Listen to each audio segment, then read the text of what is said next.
Speaking of Tom Horne, the Attorney General has filed suit to stop an investigation by the Citizens Clean Elections Commission.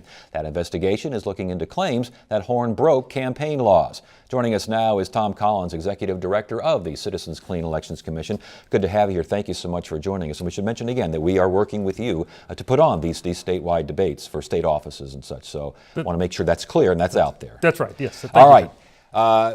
Attorney General files suit to stop this investigation. Your initial thoughts? Well, I think that we've looked at this matter. The commission had a vote in front of it about 2 weeks ago now about whether or not to initiate an inquiry, and that was based on a recommendation that I made. And the commission has a rule that says before it before I go forward with anything in terms of an investigation with a candidate who's not part of the public financing system, that I should go to them and ask them for authorization. That's what we did. So it was a procedural vote by the commission, and now the Attorney General has brought a suit to stop that inquiry from going forward. And the suit claims that Clean Elections, the Commission, does not have authority over non-clean election candidates. That is the upshot of Mr. Horne's complaint and the complaint that his attorneys have filed.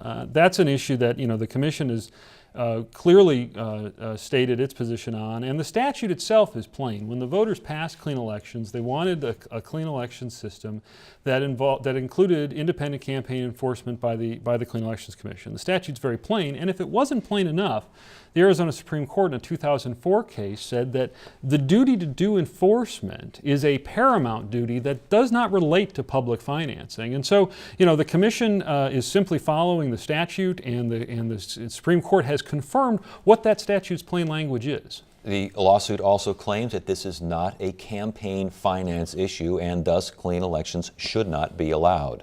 Does not have authority, I should say, over the situation. Your thoughts? Well, again, I think that this is we're at a preliminary stage where we're outlining the nature of, we've outlined the nature of what the allegations of the complaint are, and I've outlined the response. Mr. Horne's had an opportunity to respond to the Commission, and the Commission voted to go forward. He will have an opportunity to make any number of legal arguments procedurally throughout the process. There's judicial and administrative review.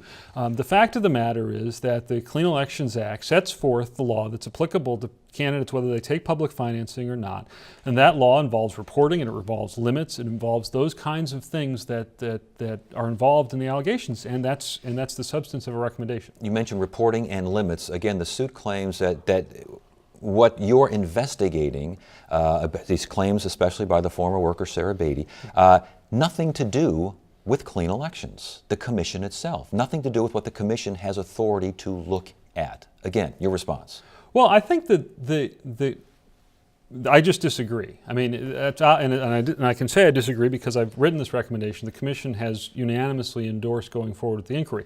I guess what I would just say to folks, though, is that the facts are not out yet. We have an inquiry going. We are moving forward in a manner that will ensure that we get the facts in a manner and allow the Commission to make a deliberate decision, which is subject to its own set of judicial and administrative appeals.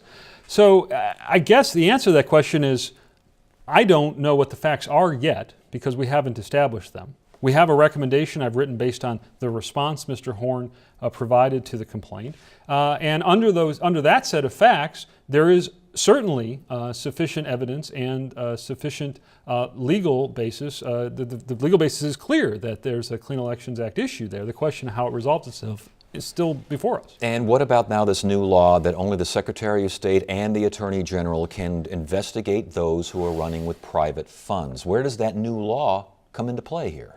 Well, that new law is an important thing that there's been a lot of misinformation about.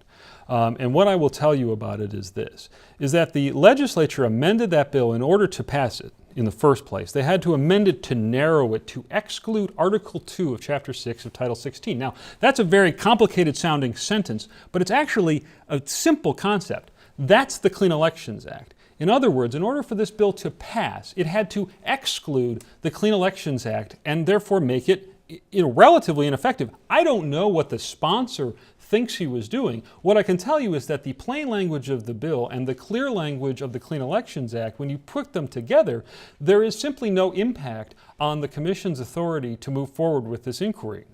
So even though the new, and it's not supposed to be retroactive here, and I think it goes into effect, July 24th or something along these All lines. bills do. You're saying that this does not affect what you are doing, or should not affect what you are doing? That's correct. I mean, what we are saying is that the commissioners have sworn a duty to uphold the Constitution, and they've sworn a duty to enforce the Act. The Act was not affected in any substantial at all by the bill. And that's because the bill distinguishes between Article 1 of Chapter 6 and Article 2. And again, I hate to go back to that, something that sounds so technical, but it is incredibly important that these words mean what they say.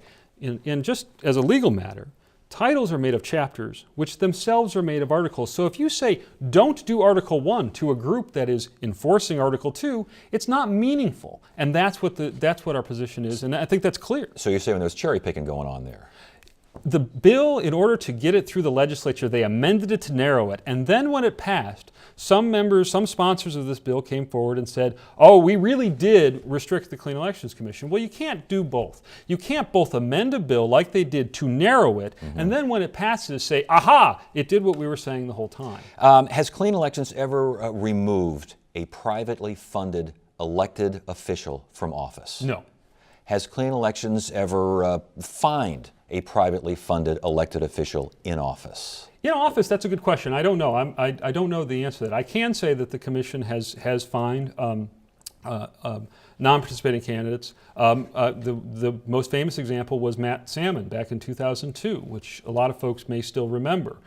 There was a fine levied in that case. I can't recall the exact resolution, but there was a vote to fine him as far back as then. So this has been something that the commission has been doing since its inception. So it's simply false to say that the commission has never enforced against a non-participating candidate. So what's next in all this? Well, the commission will move forward. We'll move forward with our inquiry in an effective manner that is not going to be And at the same time, this lawsuit's been filed. There's a scheduling conference on Friday, and then there will be a briefing schedule. Probably this won't be fully briefed before the first week of August as things work out. Generally, that's my prediction. But in the meantime, the commission is taking the steps, me and my staff are taking the steps necessary to ensure that we get the facts that are necessary to develop a recommendation if there is one to be made at this point. All right. Good to have you here. Thank you for joining us. We appreciate it. Thank you, Ted.